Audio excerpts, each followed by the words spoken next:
I think a rather celebrated and certainly really classic Treehouse of Horror is VII.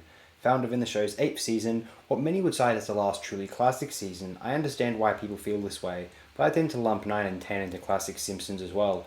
I've always thought the ratio is well in those seasons' favour as far as quality versus so-so episodes go. I suspect all three of these segments are much liked and well remembered, and I want to heap particular praise on the initial entry, The Thing and I. One of my top Treehouse of Horror segments of all time, absolutely one of the most impressive which they ever composed. Firstly, the script itself is excellent. Secondly, it is a superb act of vivid animation. Thirdly, it did something which no TOH had done quite to the same extent before, and few could pull it off since, seemingly.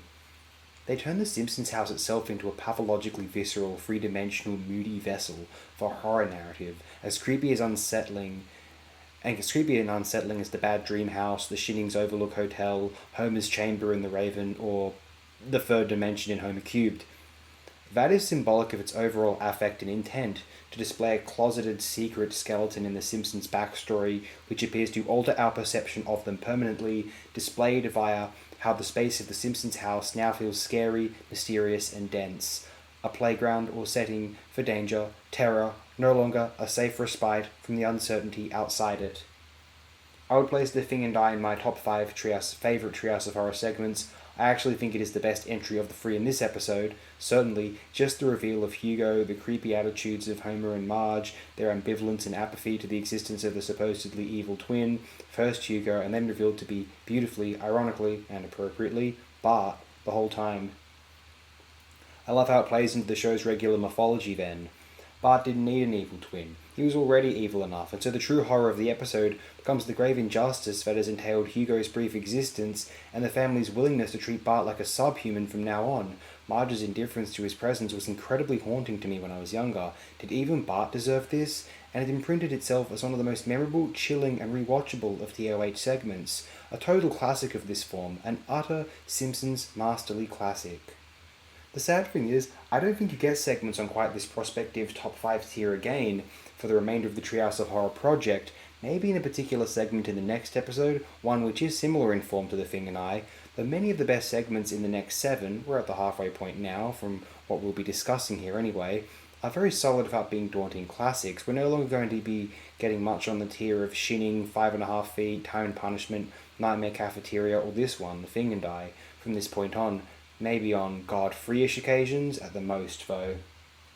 So up next, for Genesis Tub. Quite bleak, not so viscerally scary, but fairly unnerving, has us perceiving Bart as a ruthless monster, and Lisa as brilliant, if not impractically arrogant, superbly animated, solidly scripted. I think this one is considered a bit of a classic where TOH segments are concerned, and it is very solid. I always enjoy it when watching it, but I don't know if I would seriously place it near the top of these series' best segments.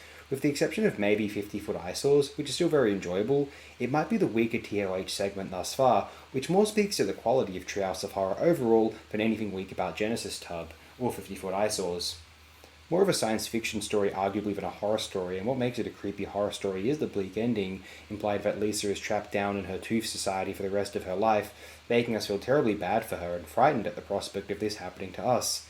I would consider it the lesser of the three, but I have little or nothing negative to even share about it, so I'm only naming it the least because I have to pick one, not because it stands out as lesser whatsoever, I feel. Very high standard in this episode, potentially the last absolutely classic TOH, although I like a fair bit of some of the stuff that comes out afterward, and we'll get to those eventually, certainly.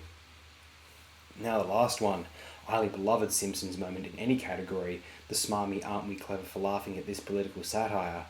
Obviously this is a classic segment, but I'm not a big fan of satire, especially political satire, which tends to feel like a bourgeois coward's way out, unfortunately.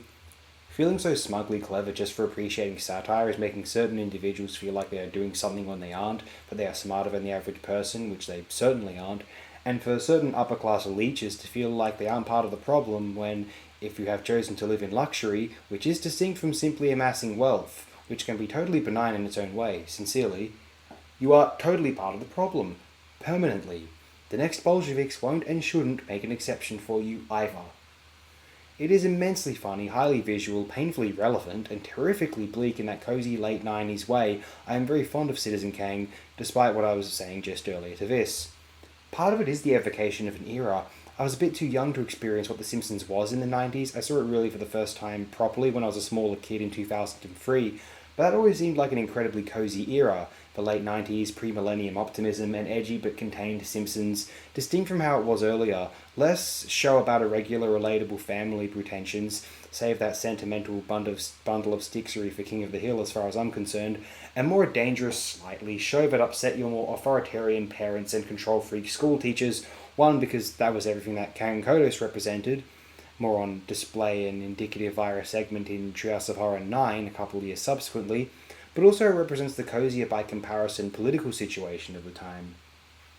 The predictable squares of Clinton and Dole, a pre-9/11 less complicated end-of-history era.